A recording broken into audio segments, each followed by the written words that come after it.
하나님의 말씀을 찾아보겠습니다. 여호수아서 1장 1절에서 9절까지의 말씀입니다.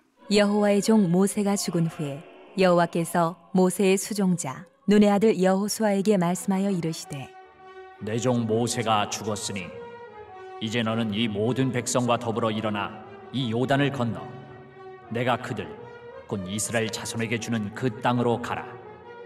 내가 모세에게 말한 바와 같이 너희 발바닥으로 밟는 곳은 모두 내가 너희에게 주었노니 곧 광야와 이 레바논에서부터 큰 강 곧 유브라데 강까지 해쪽 속의 온 땅과 또 해지는 쪽 대해까지 너희의 영토가 되리라. 내 평생에 너를 능히 대적할 자가 없으리니 내가 모세와 함께 있었던 것 같이 너와 함께 있을 것임이니라. 내가 너를 떠나지 아니하며 버리지 아니하리니 강하고 담대하라.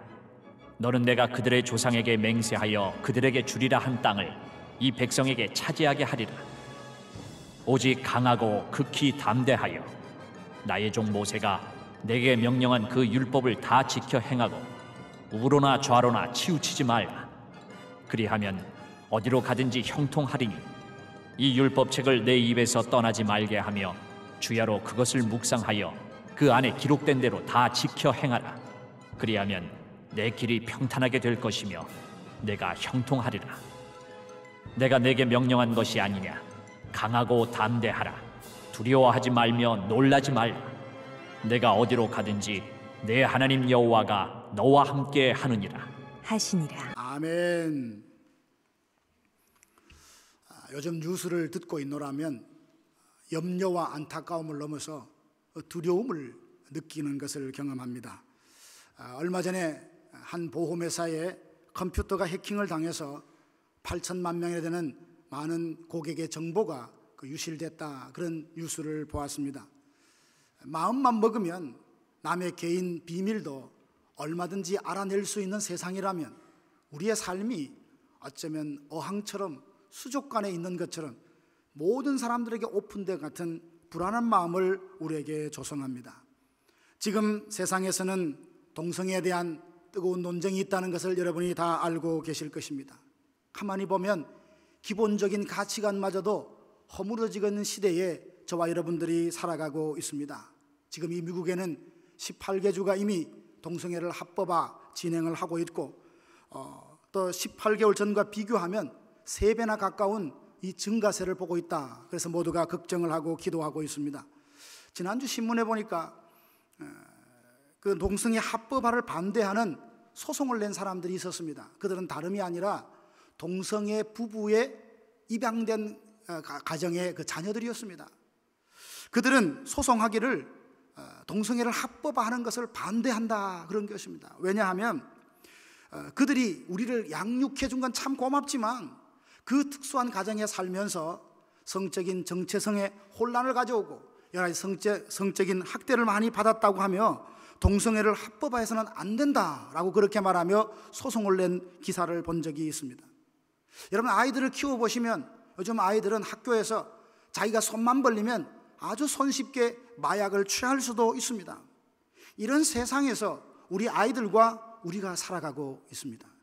이런 세상에서 승리하는 그리스도인으로 살려고 하면, 하나님의 뜻을 행하는 사람이 되려면 우리는 어떤 마음을 가지고 살아야 하는 것일까요?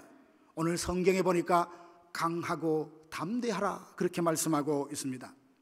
함께 읽은 이 본문에는 모세의 갑작스러운 죽음으로 인해서 이스라엘 민족과 여호수아에게 큰 두려움과 당황함이 임했습니다. 지도자가 모세가 죽었다는 것은 단순히 한 사람의 사망이 아니라 그는 애굽에 있는 이스라엘 백성들을 건져내어 구출하여서 가나안으로 가고 있는 영적인 지도자입니다. 그의 나이 120이라고 하지만 성경에 보면 기력이 쇠하지 않고 눈이 흐리지 않았다라고 했습니다. 평생에 이스라엘 민족과 함께 가나안 땅에 정착하고 정복하는 것을 소망으로 두고 꿈을 두었던 이 모세는 그 느보산에서 자기 눈에 내려다보이는 가나안을 보고서도 들어가지 못하고 하나님의 부르심을 받았습니다. 여호수아를 비롯해서 많은 사람들이 두려움과 염려 가운데 휩싸이게 되었습니다. 그때 하나님께서 여호수아에게 말씀하시기를 강하고 담대해라, 하나님이 이 말씀을 주셨습니다. 어떤 상황에도 흔들리지 않고 견고하게 서라는 하나님의 말씀이 아니겠습니까? 강하고 담대하라, 이 말씀은 성경 여러 곳에서 쉽게 찾아볼 수 있습니다. 시편 31편 24절에 보면 다윗이 이스라엘 백성들에게 그렇게 말합니다. 여호와를 바라는 너희 백성들아, 마음을 담대하게 하라. 예수님께서도 십자가에 못 박히시 전 제자들을 모아놓고 말씀하셨습니다. 요한복음 16장 33절 보면 세상에서는 너희가 환난을 당하지만 담대해라, 내가 세상을 이겼다 라고 예수님께서 말씀을 해 주셨습니다. 성경 여러 곳에서 하나님께서 강하고 담대해라, 이 말씀을 하고 계시다는 것은 뭘 말하는 겁니까? 우리가 살고 있는 이 세상이 그만큼 두려워할 일을 많이 경험하는 세상이라는 것일 뿐만 아니라 우리가 너무 쉽게 흔들리고 넘어지는 약한 존재라는 것을 반증하고 있는 것 아니겠습니까? 하나님께서 왜 우리에게 강하고 담대하라 하시는지 오늘 본문을 통해서 함께 생각하며 같이 은혜 받기를 원합니다. 여러분, 세상에는 어떤 사람을 강한 사람이라고 말합니까? 권력을 잡은 사람, 그리고 물질의 부요함을 누리는 사람, 그리고 높은 지위에 있는 사람을 강한 사람이다, 그렇게 말합니다. 근데 성경에 보면 세상이 보는 관점과 다르다는 것을 금세 알 수 있습니다. 구약 사사시대의 사사였던 기드온을 보십시오. 그는 많은 주변의 대적들이 추수 때가 되면 그 수확물을 빼앗으려고 적들이 많이 그렇게 공격을 해왔습니다. 그러니까 숨어서 포도주 틀에다가 밀을 타작하고 있었습니다. 그러고 보면 어찌보면 조금 비겁한 듯도 하고 눈치를 보고 있는 그의 모습을 보고 천사가 찾아와서 말합니다. 큰 용사여. 아니, 큰 용사라면 대적과 맞서서 싸워야 하건만 그는 숨어서 타작하고 있는 그를 보며 큰 용사라고 말하고 있습니다. 여러분, 세례 요한의 삶에 대해서 어떻게 생각하십니까? 그는 사역을 했지만 오랫동안 사역했던 사람이 아닙니다. 근데 예수님께서 그의 삶을 평가하시면서 여자가 낳은 사람 중에 가장 큰 사람이다, 그렇게 칭찬하시거든요. 세상이 보는 큰 사람, 세상이 보는 강한 사람과 하나님이 생각하는 강한 사람, 큰 사람은 다르다라는 것을 우리가 알게 됩니다. 예수님을 믿음으로 하나님의 자녀가 되었다는 구원의 확신에 충만한 사람, 이 사람이 강하고 담대한 사람입니다. 뿐만 아니라 어떤 시험과 환난이 와도 내게 능력 주시는 자 안에서 나는 모든 것을 할 수 있다며 처음 가졌던 열정과 순수함을 끝까지 유지하고 가는 사람, 이 사람이 강하고 용맹한 사람입니다. 아무리 힘들어도 자신의 부르심을 알고 그 부르심에 순종하며 나아갈 줄 아는 사람이 진정 강하고 용맹한 사람이 아니겠습니까? 저와 여러분은 구원의 확신으로 하나님 주셨던 그 처음의 열정을 가지고 부르심을 향하여 끝까지 묵묵히 나아가는 진정 하나님이 보시기에 강하고 담대한 하나님의 사람들이 되기를 주님의 이름으로 축복합니다. 하나님이요, 왜 우리에게 강하고 담대하라 그렇게 말씀하셨을까요? 첫째는요, 내가 너에게 맡겨준 사명이 있지 않느냐. 내가 너에게 맡겨준 사명이 있지 않느냐. 그러니 너는 다시 한번 강하고 담대해라. 하나님이 이렇게 말씀하고 있습니다. 우리로 하여금 강하고 담대하도록 일으켜 세우는 것은 사명입니다. 자신의 사명을 깨달았을 때에 강하고 용맹함을 발휘하게 됩니다. 오늘 2절 본문 말씀에 보면 내 종 모세가 죽었으니 이제 너는 이 모든 백성과 더불어 일어나 이 요단을 건너 내가 그들 곧 이스라엘 자손에게 주는 그 땅으로 가라. 너는 일어나서 내가 주는 그 땅으로 가라 라고 여호수아에게 사명을 주십니다. 가나안 땅을 정복하라는 사명이 주어졌습니다. 이전에 오랜 시간 동안 여호수아는 모세의 시종으로 모세를 따라다녔습니다.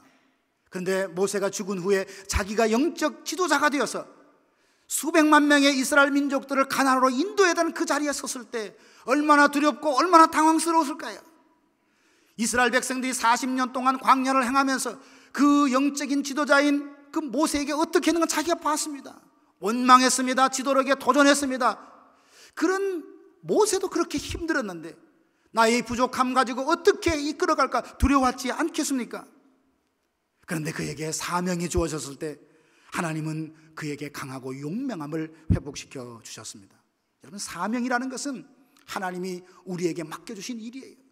하나님이 우리에게 나와서 꼭 너만이 해야 할 일이 있어, 꼭 너와 내가 함께 하고 싶은 일이 있어. 이것이 바로 사명이에요.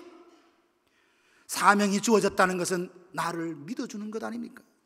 하나님이 우리에게 어떤 사명을 주신다는 것은 나는 너를 믿으마, 나는 너를 인정하마, 이 사인이기 때문에 사명감이 주어질 때 우리는 강하고 용맹함을 다시 한번 되찾을 수 있는 것입니다. 누구에게 어떤 중요한 일을 맡겨놓으면 관심이 자주 갑니다. 요즘 그 일 어떻게 돼가고 있어? 잘 되고 있어?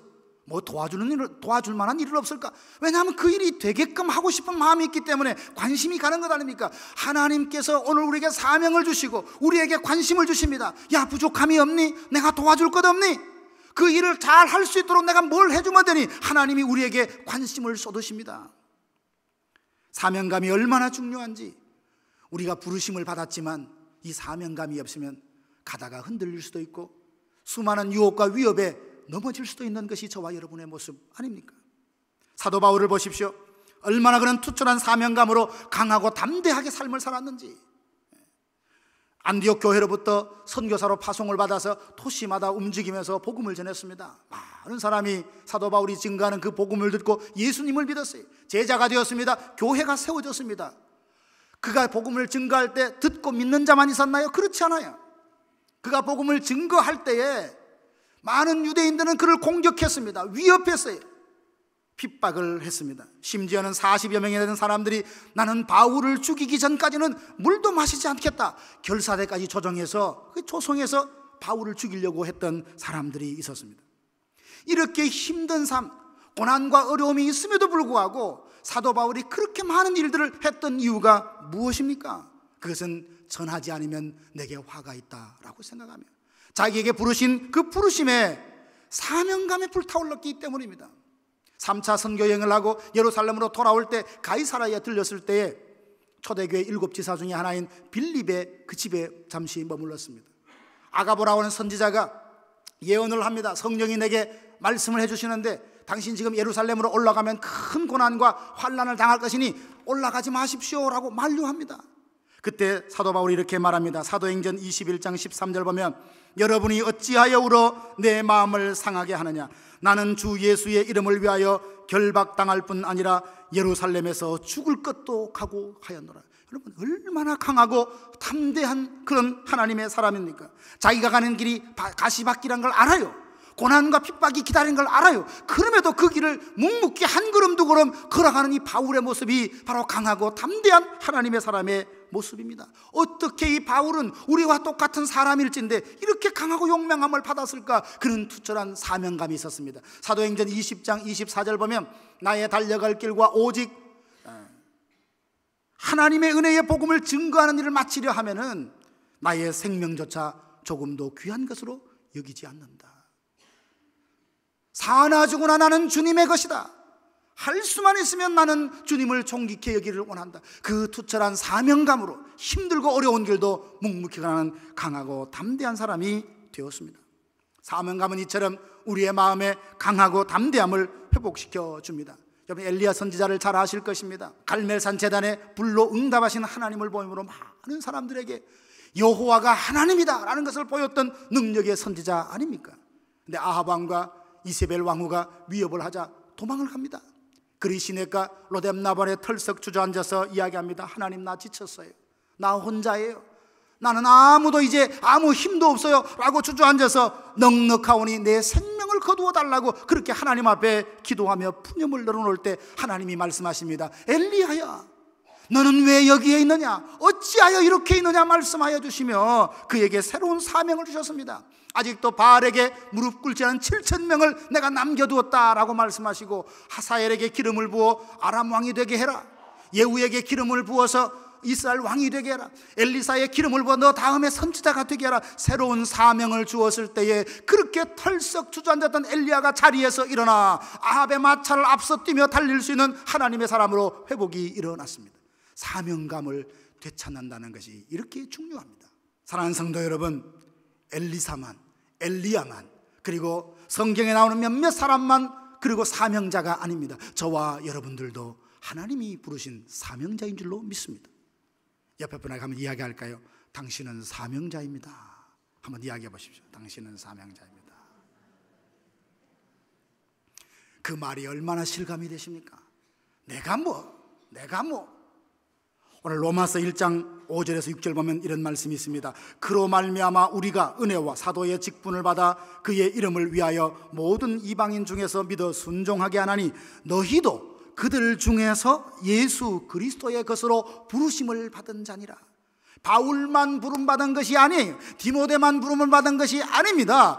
오늘 저와 여러분 예수 믿는 모든 사람들도 예수 그리스도를 위하여 살라고 부름받은 사명자라는 것을 깨달으시길 바랍니다. 이 자의식이 들어올 때 우리는 그래 일어나야지 강하고 담대함을 회복할 수 있습니다. 두 번째는 하나님께서 우리와 함께 하시니 강하고 담대하라 라고 하나님이 말씀하고 있습니다. 5절 중반에 보니까 내가 모세와 함께 있던 것 같이 너와 함께 있을 것이다. 하나님이요 우리의 마음 심리를 너무나 잘 아세요. 여호수아가 하나님이 어떤 말씀을 들을 때 어떤 말을 들으면 가장 힘이 나겠습니까? 어떤 말을 들으면 모세와 함께 했던 것처럼 너하고 함께 있으마. 이게 여호수아에게는 둘도 없는 자신감, 그 강하고 담대함을 회복하는 말이 아니겠어요? 다른 많은 어휘와 말이 있지만 하나님은 그 심령 여호수아를 알고 그렇게 말씀하셨어요. 내가 40년 동안 모세와 함께 있었던 것처럼 너하고 같이 있어주마. 함께 있어주겠다는 이 말씀을 들을 때 바로 그 여호수아는 강하고 담대함을 회복했습니다. 9절도 보니까 강하고 담대해라. 두려워하지 말라. 놀라지 말라. 내가 어디로 가든지 내 하나님 여호와가 너와 함께 하느니라. 하나님께서 함께 하시는 자는 평생에 그를 능히 당할 자가 없다. 오늘 5절에 그렇게 말씀하고 있습니다.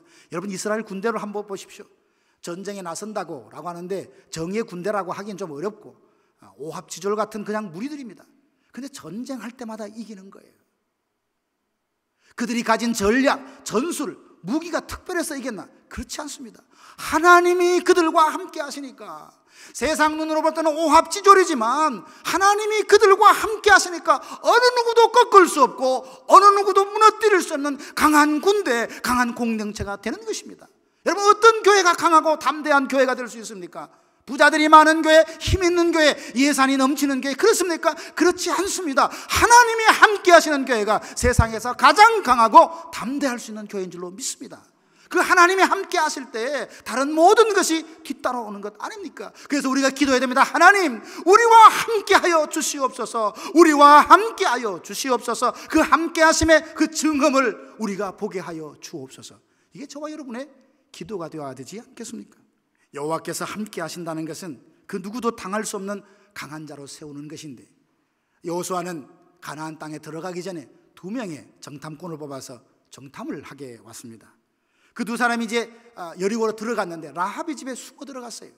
그래서 라합으로부터 여리고성 사람이 지금 어떤 상황에 있는가 이야기를 듣게 되는데 이런 이야기입니다. 여호수아서 2장 10절 11절 보면 이는 너희가 애굽에서 나올 때에 여호와께서 너희 앞에서 홍해물을 마르게 하신 일과 너희가 요단 저쪽에 있는 아모리 사람의 두 왕 시온과 옥에게 행한 일 곧 그들을 전멸시킨 일을 우리가 들었음이니라.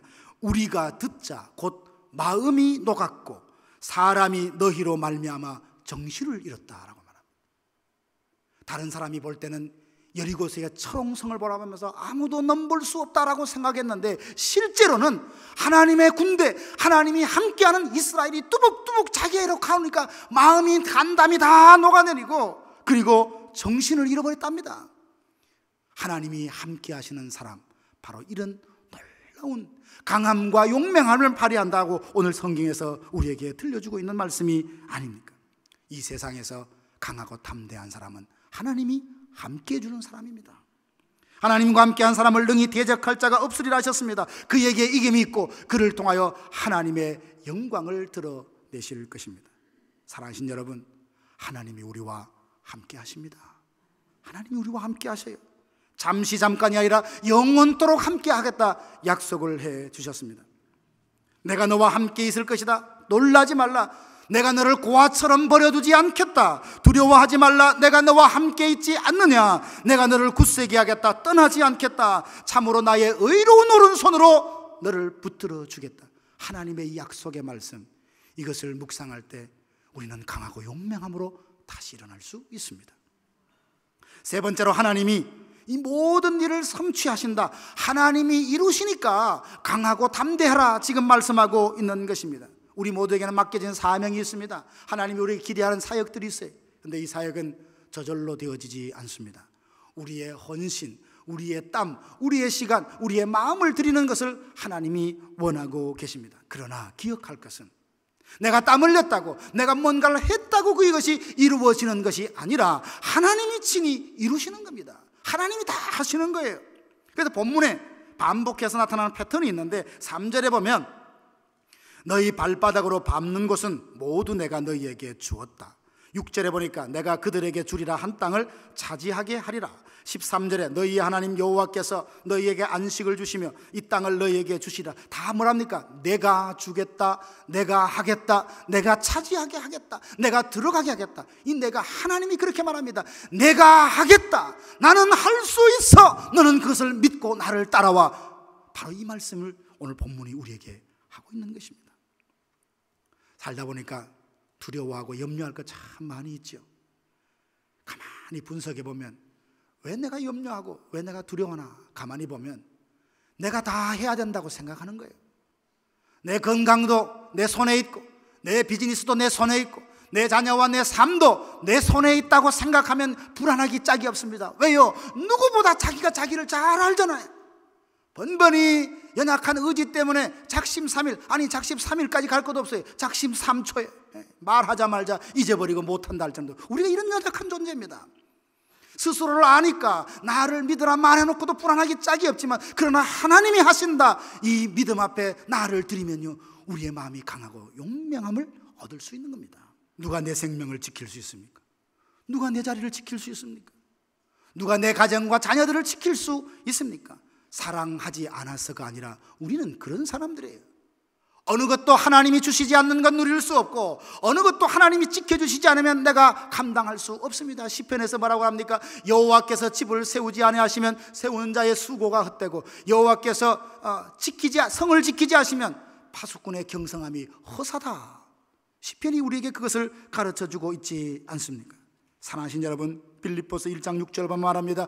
너희 안에 착한 일을 시작하신 이가 그리스도 예수의 날까지 이루실 줄로 아노라. 하나님이 우리에게 소원을 주셨다면 하나님이 이루어 가실 것입니다. 여러분의 삶의 꿈과 소망들 가졌다면 내가 그것을 이루는 것이 아니라 하나님이 하실 것입니다. 하나님이 성취하실 거예요. 그 믿음을 가질 때에 강하고 용맹함을 다시 한번 우리가 되찾을 수 있습니다.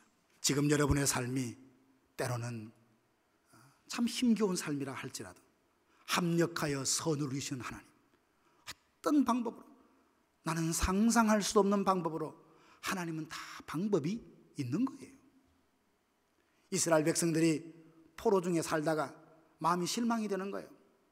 주변에 살펴보니까 특출한 정치 지도자들이 나타나지 않습니다. 하나님께서는 예레미야를 통해서 70년 만에 고향으로 다시 돌아가리라 했는데 그런 일이 성취되려고 하면, 아니 특출한 정치적인 지도자가 나타나야 저 사람이면 되겠다라고 생각할 텐데 그런 사람들이 없는 거예요. 그래서 그발 강가에 모여가지고 그렇게 안타까우면서 수금을 그 수양바들에 걸어놓고 그렇게 울면서 예루살렘을 향하여 기도하는 겁니다. 근데 어떤 방법으로 그들이 고국으로 돌아오게 하셨습니까? 그들은 상상도 못한 방법이에요. 메대와 페르시아를 연합하는 그 고레스라는 사람을 통하여서, 하나님 믿지도 않는 사람이에요. 그 사람의 하나님은 감동을 주어서 이 백성을 고국으로 돌아가게 하라, 그렇게 만들어주신 거예요. 우리 생각에는 방법이 없어요. 해답이 없어요. 그렇다고 절망하지 마십시오. 왜요? 하나님께는 방법이 있기 때문입니다. 나는 상상도 할 수 없는 그런 방법으로 하나님은 하나님의 때에 맞게 조금씩 우리를 이끌어 가시고 회복해 가십니다. 이 일을 성취해내시는 하나님에 대한 신앙이 있을 때 우리는 비록 어렵고 힘들다 할지라도 그 환경 가운데서도 강하고 담대할 수 있습니다. 사랑하신 여러분, 강하고 담대하라는 하나님의 명령을 들은 여호수아는 어떻게 했습니까? 10절 말씀해 보십시오. 이에 여호수아가 그 백성의 관리들에게 명령하여 이르되 진중에 두루 다니며 그 백성에게 명령하여 이르기를 양식을 준비하라. 사흘 안에 너희가 이 요단을 건너 너희의 하나님 여호와께서 너희에게 주사 차지하게 하시는 땅을 차지하기 위하여 들어갈 것임이니라. 무슨 말입니까? 여호수아가 하나님 앞에 말씀을 드렸습니다. 나는 너에게 사명을 주노라. 힘을 내라. 강하고 담대해라. 내가 너와 함께 있어줄 테니까 강하고 담대해라. 이 모든 일을 내가 이루어 줄 테니 강하고 담대해라 라고 말씀을 해주셨는데, 하나님 알겠습니다 하고 제자리에 있었던 것이 아니라 그 자리에서 일어났어요. 그 자리에 일어나서 백성들에게 명령합니다. 이제 우리는 3일 후에 이 요단을 건널 것이다. 양식을 준비해라. 가자 요단으로. 이게 바로 여호수아가 강하고 담대함을 회복해서 이스라엘 백성들에게 외쳤던 말입니다. 사랑하신 여러분, 하나님께서 우리에게 사명을 주셨으니 다시 한번 일어나야 되지 않겠습니까? 하나님이 우리와 함께 하신다고 하니까, 우리가 처져있는 그런 분위기가 있다면 다시 한번 일어나야 되지 않겠습니까? 하나님이 모든 것을 이루신다고 하니까 그분만 믿고 그분과 함께 동행해야 하지 않겠습니까? 슬픔을 딛고 함께 일어나 요단을 건너가는 여호수아와 이스라엘 백성들처럼 지금이 마치 정상에 오른 것처럼 생각했던 것이 아니라 다시 우리를 향하여 나아갈 목표를 분명히 정하고 그 비전을 향하여 우리에게 맡겨주신 가라고, 정복하라고 하신 영적인 가난을 향하여 함께 일어나 당당히 강하고 용맹함으로, 담대함으로 한 걸음 두 걸음 나아가는 우리 모든 교회 성도들 되기를 주님의 이름으로 축복합니다. 이렇게 결정하고 살면 하나님이 주시는 특별한 은혜가 있습니다. 그것이 무엇입니까? 1장 16절에서 18절 말씀인데요, 요단 동편에 루벤 지파와 그리고 갓 지파, 므낫세 반 지파가 이미 정착을 했습니다. 그런데 이 사람들이 군대를 동원해서 우리가 함께 도와주겠다, 우리가 함께 나서겠다, 그 가나안을 정복하러 나가는 너희의 길에 우리가 함께 힘을 보태겠다라고 특별한 동지들, 믿음의 신실한 동력자를 하나님이 얻게 하십니다. 참 신기하죠? 하나님이 꿈을 보여주세요. 비전을 보여주시면 주변의 상황이 아무것도 없습니다. 광야밖에 없어요. 그러나 하나님이 가라 하시면 그 가라 하시는 방향을 발을 내디디면 하나님이 길을 만드셔요. 얼마나 놀라운지 몰라요. 길이 있어야 가는 것 아닙니다. 때로 길이 없지만 하나님이 가라 하시면 그 길을 가게 되면 길은 하나님이 만들어내신다는 거예요. 필요한 사람도 만나게 해주시고 필요한 물질도 만나게 해주실 것입니다. 하나님, 우리 교회에 하나님께서 귀한 사명을 주셨지 않겠습니까? 하나님 우리와 함께 하지 않습니까? 하나님이 여기까지 인도하셨듯이 앞으로도 인도해 나가실 것입니다. 앞으로의 여러 가지 상황들이 어렵고 힘든다 할지라도 믿음으로 한 걸음 두 걸음 내디디면 하나님은 길을 내시는 하나님인 줄로 믿습니다. 사랑하는 성도 여러분, 이 시대를 승리하며 사시길 원한다면 강하고 담대해집시다. 그저 내 혼자 강하고 담대하지 슬로건을 외친다고 강해지는 것 같으면 이런 고민을 할 필요가 없죠. 하나님이 우리에게 말씀하십니다. 난 너와 꼭 하고 싶은 일이 있어. 다른 사람 말고 너하고만 꼭 하고 싶은 일이 있어. 너희 교회와 꼭 하고 싶은 일이 있어. 하나님이 우리 교회에 사명을 주셨어요. 내가 너와 함께 있으마 세상 끝날까지 어디로 가든지 너와 함께 있겠다. 네 속에 네 마음에 주었던 비전과 꿈을 내가 성취하고 이루어낼 테니까 함께 가자라고 하실 때 여호수아가 그 자리에서 일어나서 함께 동행했던 것처럼 우리 모두가 그 하나님과 함께 멋진 새로운 길을 한 걸음 두 걸음 나아가 미래에 준비된 하나님의 축복을 우리 모두가 누리고 이 땅에 하나님 살아계시다, 이 메시지를 세상에 던지는 교회로 우뚝 서기를 주님의 이름으로 축복합니다. 한번 기도하겠습니다. 하나님 아버지, 우리는 할 수 없지만 하나님 하실 수 있습니다. 아버지 하나님, 나는 다른 사람 말고 다른 교회 말고 너하고 너희 교회하고 꼭 하고 싶은 일이 있어. 사명을 주실 때 하나님 그것을 아멘으로 받게 하여 주시옵시며 함께 해주시고 그 일을 성취하시는 하나님만 바라보며 함께 일어나 요단을 건넜던 여호수아와 이스라엘 군대처럼 우리 모두가 주 안에서 성령 안에서 하나 되어 함께 일어나 우리가 가야 될 믿음의 방향, 그 영적인 가난을 향하여 힘있게 전진하는 교회와 성도들 되게 하여 주옵소서. 이렇게 살아갈 수 있도록 도와주시옵소서. 붙들어 주시옵소서. 예수님의 이름으로 간절히 기도하옵나이다. 아멘.